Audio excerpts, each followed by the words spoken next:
With me today is Gabby Ianello. Gabby is the founder of The Adulting Manual, a platform where 20 somethings can learn the life lessons they weren't taught in school.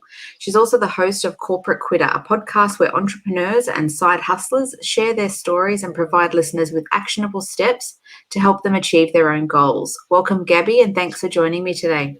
Thanks so much for having me, Christy. So, Gabby, you share some of the things that people weren't taught in school through your business ventures. So, could you tell me a little bit about your education experience? Now, I believe you've got a Bachelor of Arts, Special Education from St. Joseph's College in New York. So, what made you choose that degree and what things did you get from it? Yeah, I did go to school for teaching, for education. I got a dual degree, so it was general ed and special ed.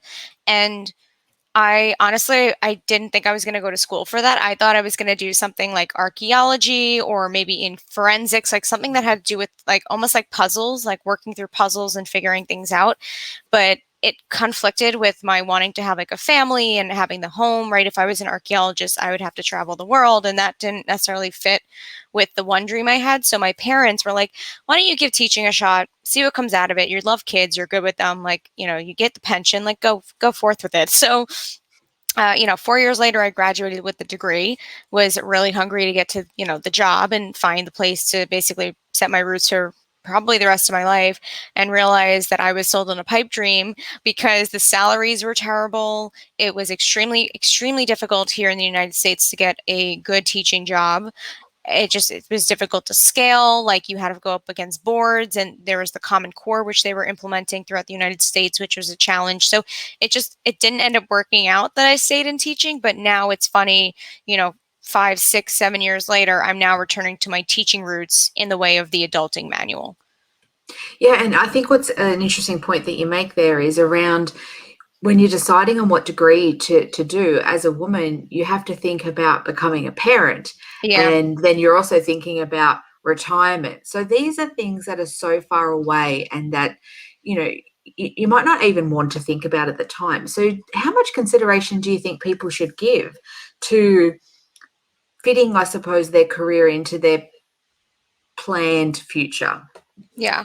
Well, I would say, and this is something I wish I got advice when I was younger, is to really make sure that as you trudge along in your career, to make sure it aligns on multiple levels, whether it's morally, obviously financially. If you have this lifestyle, you need to make sure that the work that you're doing will pay you that the way that will keep it up, basically. But with, again, teaching, like, it was a no-brainer for me at the time, but now I'm older and it's changed. So, I don't want to say that there's like a one size fits all, or like you're going to know immediately. It's just one of those things, as you probably know in your own life, there's no one straight path, and you're constantly pivoting and moving as you go. But yeah, if you continually check in with yourself and see what aligns and what feels good, and you're finding some sort of friction in the way of your work and your life, then there's something that you need to, dive in deep and figure out what's really not working for you.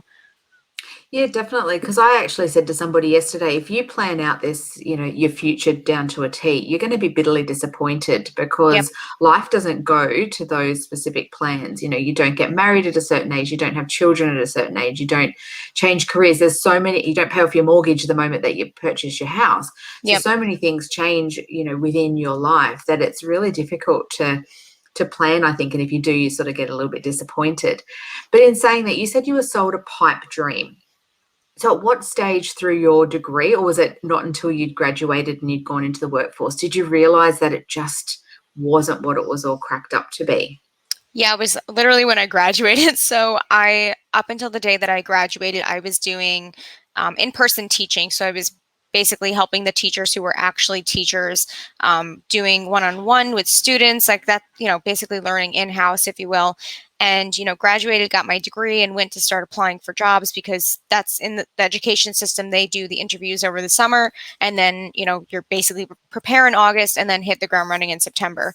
So as I was going through interviews and, like, putting together my resume and trying to get feedback and recommendations from teachers, I realized, like, every single person was like, oh yeah, good luck finding a job. Like, you're going to have to start at like a pre-K or like a daycare or a nanny gig. And did the math and I was like, how am I going to pay for my student loans? Like, how am I going to pay? No, but really, right? I luckily when you graduate from college, I don't know how it is in Australia, but we have a bit of a waiting period.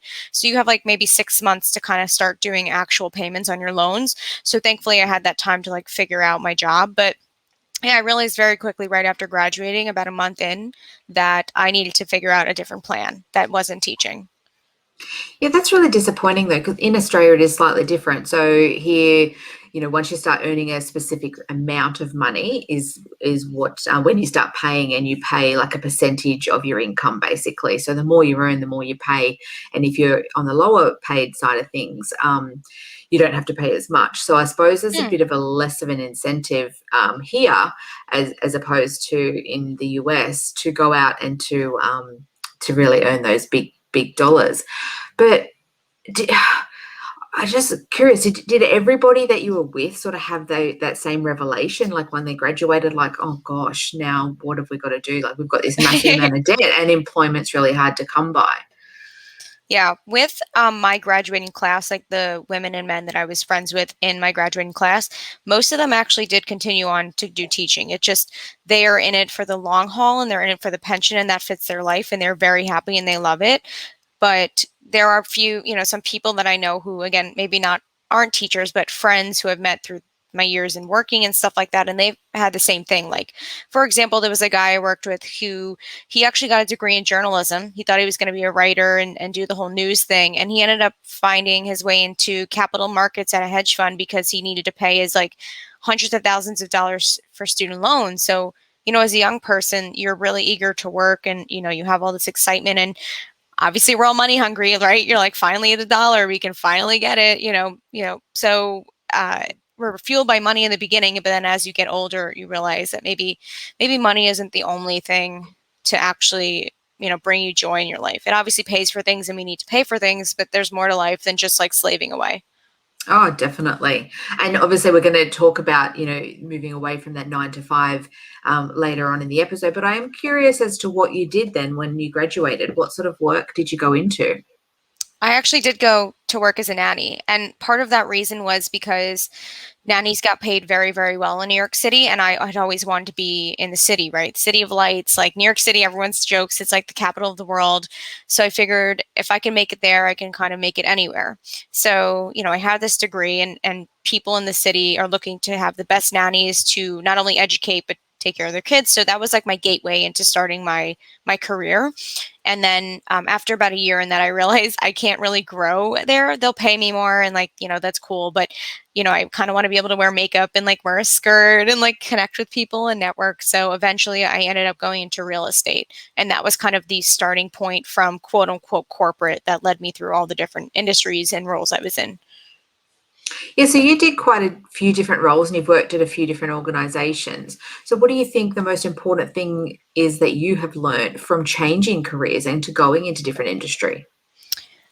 Honestly, that again, I don't know how it is in Australia, but I was told a lot when I first started my corporate jobs that job hopping was a terrible idea. That if you were to go between different industries or bounce around and not put in like those steady 5-year periods of working somewhere, that it was going to look terrible and it wasn't going to work out. When actuality, it was the complete opposite. I not only made more money because I was jumping across jobs, but I learned so much between different industries that are helping me now in my business that I wouldn't have learned if I stayed in the same exact place doing the same exact thing with the same people. Yeah, so I heard you say once that have aggressively job hopped through your 20s, Yeah. which I think is a fantastic way to explain it. But why did you do that? Did you do it for experience or did you just do it because that was the job market?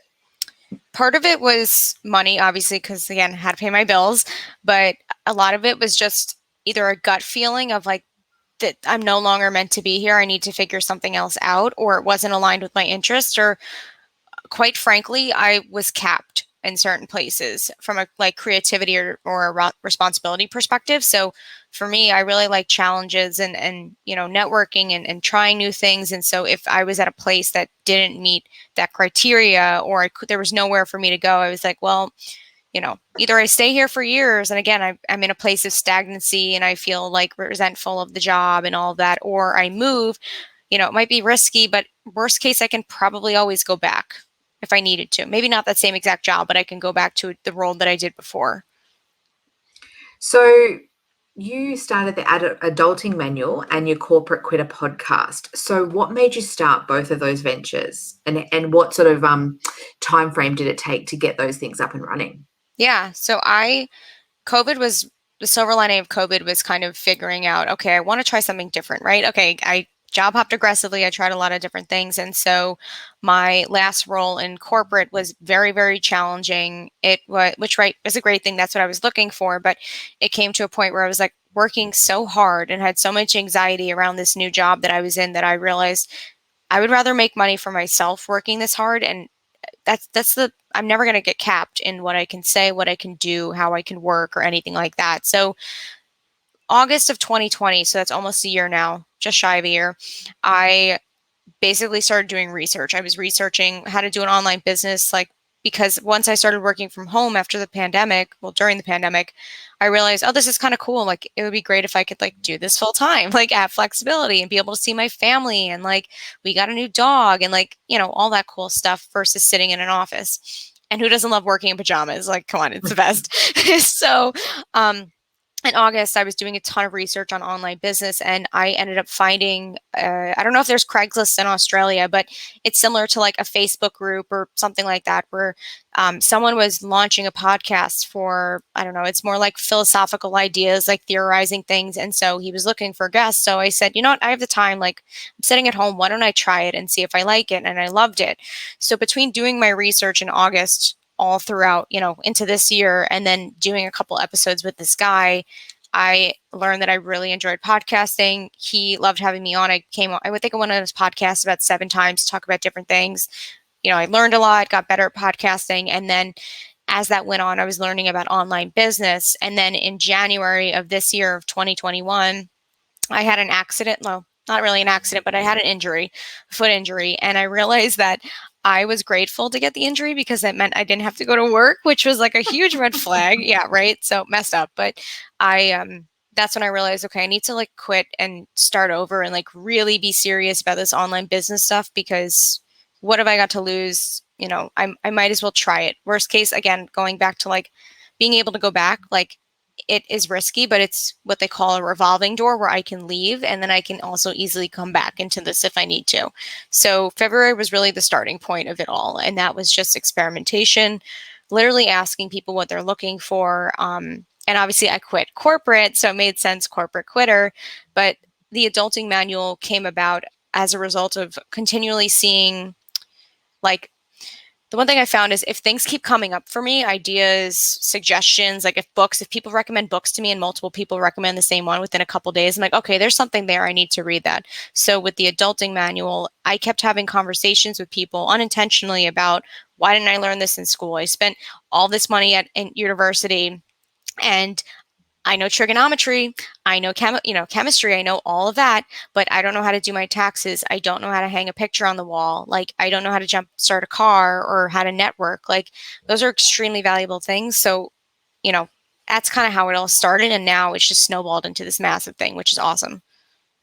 Yeah, so you talk about the things obviously that you don't learn in school, and that there are all those important things that you've just mentioned. So do you think education will ever catch up to teach us the practical things in life? Or do you think it's going to, I've got a 20-year-old son and he read the same book in high school that I read in high school. And I think there was actually still some of the same teachers. So it's a little bit concerning, I think, that, education's not evolving, with society. So do you think it'll ever catch up? Sadly, I don't think so. But I have to say the beauty of the internet is that we're all getting information so quickly. I don't know how it is over there, but TikTok has blown up in the US, and I know it's a social media app, but I've learned so many valuable things through a silly app that is supposed to be humorous and funny, but that they're positioning it in a way that's teaching education. And that's a way that we can all learn if our education system doesn't teach us in the way that we need to. But I'm hoping the Adulting Manual, maybe other programs and people out there will be able to, basically provide the gap between the education system and the basically getting to adulthood. So from going through all those things that, we should have probably learnt in high school, what was the one thing that stood out to you that you went, aha, if I had have learnt that, that would have been really, really, really good for me? Honestly, it sounds really like corny, but listening to my gut or my heart, like there were so many times where I had, like, I'll give you an example, a really, if only you knew example. When I started real estate, I was like starry eyed, like thought I was going to make it, right? Like everyone does. And it was really, really good in the beginning. Like I made my first deal really quickly. It was organic. The family was great. Like it just was all perfect. But the woman I was working with quickly realized that it wasn't going to work out with her. And I had a gut feeling, like a nagging feeling, like you need to leave and get out ahead before this gets really bad. And so what ended up happening is it went really bad. I didn't get paid. She like went traveling and, this whole thing happened and I ended up losing my apartment. I spent thousands of dollars trying to keep myself afloat. And then, here I am. I had to give up my apartment, move back in with my parents. It was like a very terrible feeling to do that. So if only I knew to like trust my instincts versus like doing what you quote unquote should, right? The shoulds of life, the obligations, the keep pushing forward and just listen to, okay, this doesn't feel right. Something feels off. I'm going to go with it, even though it doesn't make sense. And then we'll go from there. The more and more things pan out to be better when I do that versus like rationalizing with my brain. Yeah, I agree. I think, and maybe that's something that can't really be taught as well, though, because it's something that you've really just got to experience, I think, because if someone says to you, you need to just follow your gut, you go, yeah, okay. And you probably wouldn't, but yeah, I think definitely it's an important thing to learn how to do and to have enough confidence, I suppose, in yourself to back yourself to make those decisions. Yeah, that's what it is. It really comes down to confidence, right? Because especially for younger people or even, being an early adult, early 20s, your whole life you've been told what to do by your parents, your teachers, your guardians. And so when it's time for you to make the decisions, you're like, oh wait, but I'm not capable. I need to consult with mom. I need to consult with dad. I need to consult with teacher. So it's scary. It's very, very scary. But once you start making those little decisions, it just becomes so much easier. You just got to try and take risk and honestly mess up, and then you'll figure it out. Absolutely. I think it comes with making some of those really poor decisions on your own before you can start to make some good ones, definitely. Yeah. Now, on the corporate quitter, you say that you talk to people about finding sustainable ways to make income. So Yes. from different sort of ventures. Do you think that it's sustainable as a society for so many people to be entrepreneurs It's funny you and to say that move away from because that? I was literally I like was dying to have this conversation with someone recently and it ended up not going that way. But like, I'm not sure, and I'm still stumped on that, right? Because if everyone was like, I'm going to quit my job and like do my own thing, who's going to run I don't know, who's going to clean the toilets at the fast food restaurant? Like, not that that's like a dying need, but like, yeah, it's very interesting. I do think that with the advancement of technology like AI and the use of robots, a lot of the mundane tasks that frankly no one wants to do is going to be, it's going to fill the void in some ways. But yeah, it is a weird place to be in right now because of the internet boom and everyone's like, I could do online business, right? I can be an influencer, I can do that. So yeah, I'm not really, I mean, what's your take on it? What have you heard from people? I think it's just I think it's very difficult because I think it's very generational as well because the older sort Definitely. of people, they're entrenched in the way that they do things. And then you've got the younger generation coming through and saying, no, I can do this. I can make a lot of money through things like TikTok, Hmm. for example. But how long TikTok's going to be around and how much Yeah. people want to still consume that sort of that content down the track is anyone's guess, I suppose. But I do think we're sort of, I don't know, maybe people aren't going to be as resilient into the future if things get tough in a world and they just go, okay, that's it, I can just go out on my own and do those things. And then what happens when they come across the challenges within their own business that they haven't really had to face before? Are they going to be able to overcome them, or are we going to have everyone just falling in a heap? That's probably something that I think about. Are people going to be able to overcome the challenges that they need to overcome? Yeah. Well, I mean, that'll be also like a testament to the character of these people because, when again you're starry-eyed and you think you could do it all and, the world is your oyster at 22. I remember feeling that way, like invincible. And as you keep getting older, you realize like, oh, wait, it's not as easy as I think it is. And, you know, you will either be consistent and pivot and strategize when you need to, or you're going to fail. And that's normal. Even if you're not an online business person, that's not, even if you're not an entrepreneur, it happens in the real world too. But I guess the benefit of having both now is that for the people who are working in an office, they are being able to leverage this like work from home policy, right? Prioritizing mental health, like taking care of children. Like I know in Australia, well, I think in Australia, like you guys have a great maternity paternity leave program. Like the US, we don't. And now they're really trying to push for like better ways to work because, right, everyone wants to be happy, but I think the internet is really focusing and shining a light on things that are no longer working now as we're advancing. So, there's pros and cons to it for sure.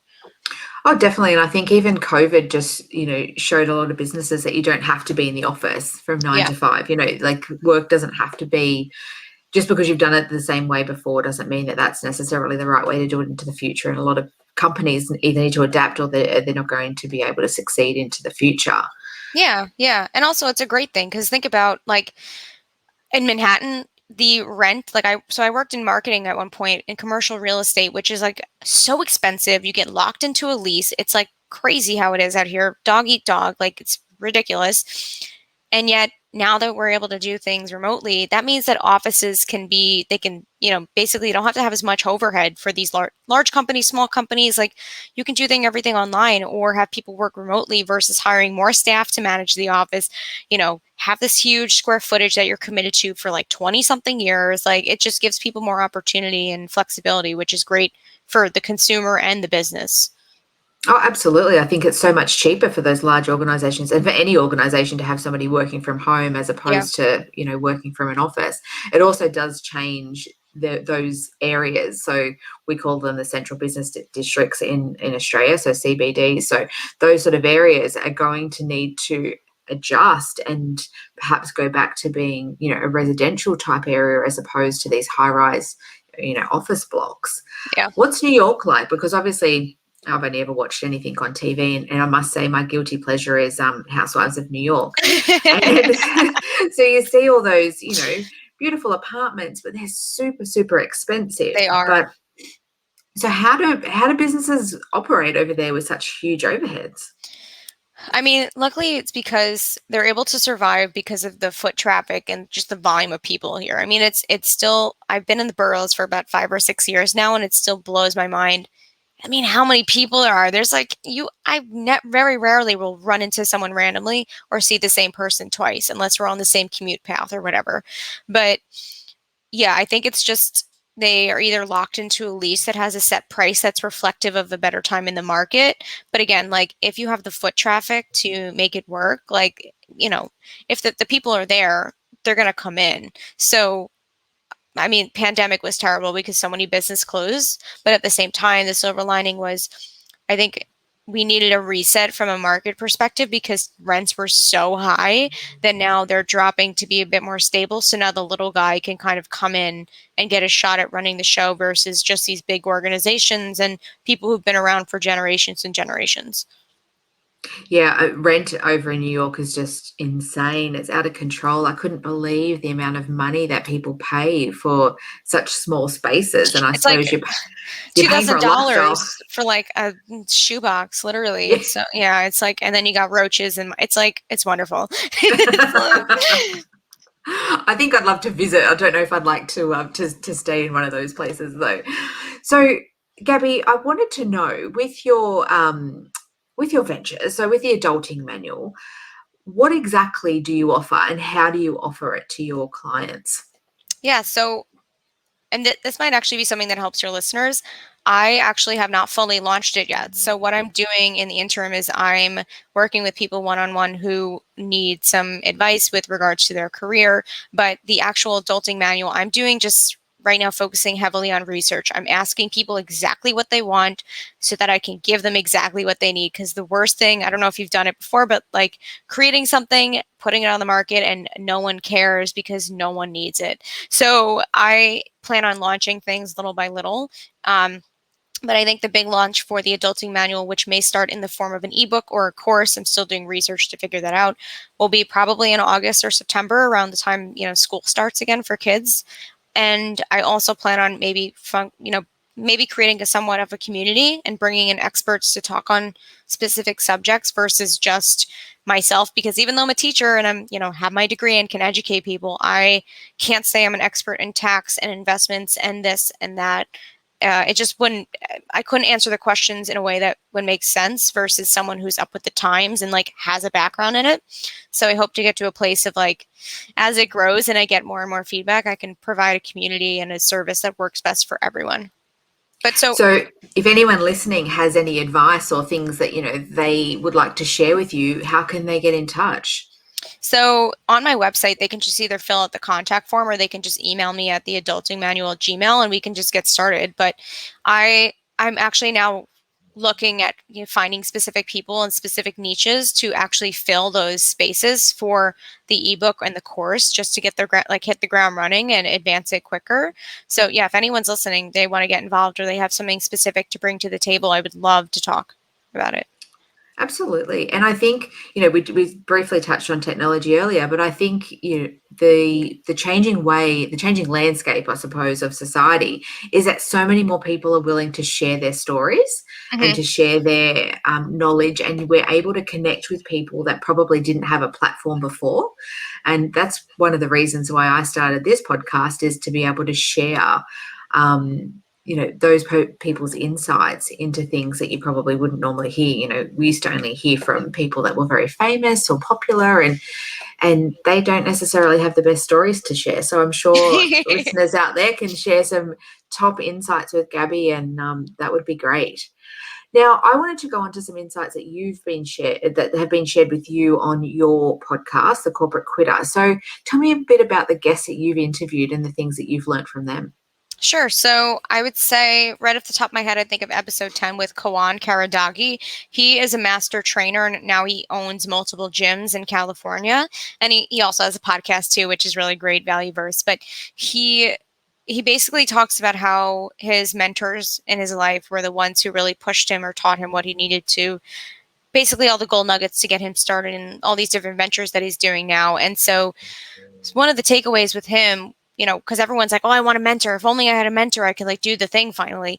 But no one actually tells you how to get a mentor. So with him, he explained in depth how he found mentors as a result of being a personal trainer, right? Because unintentionally you're having conversation and all these people come from different walks of life. But he also goes on to say how you can leverage your skill set to provide value to people who are doing the thing you want to do, so that it doesn't feel like it's a take, it's a take and give. So an example he gave is that there was a young individual who was really interested in getting to know these people who like new investments and he wanted to learn more about money and stuff.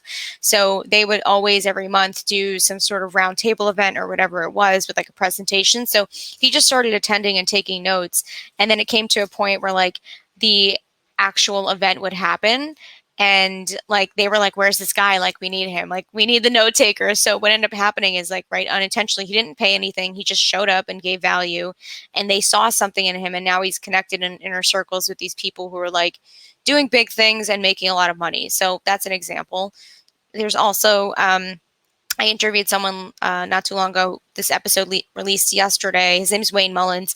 He explained how in life, and I know I touched on this before, but how there are opportunities that are either risky or reckless. And I think I wish I knew that in my 20s of like, right, everyone says risk, like don't take risk, right? Risk is risky, right? It could jeopardize your future. But in actuality, there's a difference between taking risk and being reckless. And he likes to use the analogy of a door, where it's if, it's reckless if you there's an opportunity that once you go into it or whatever it is, you cannot go back. Whereas a risk is when you're in a revolving door where you can maybe like leave the job or whatever it is. But if you want to go back, it's entirely possible. Maybe not at the same job, but you can at least maybe get another job in sales, marketing, being an assistant, whatever it is. So the risk is obviously much, much less. And to get perspective that more things in life actually are revolving doors than we think they are, life becomes so much more pleasurable and you have less anxiety about the decisions you make. So those are just two examples. That's such an interesting topic because I think it's fascinating individuals' risk appetite. So, Oh, I like that phrase a lot. I never heard that before. Like I'm quite risk averse, where my husband, I would say reckless. No, but he will take risk, but I'm sort of much more cautious. So it's interesting, I find, just in our dynamic of, things that he will just throw caution to the wind and do them, and I'll like really, really think them through.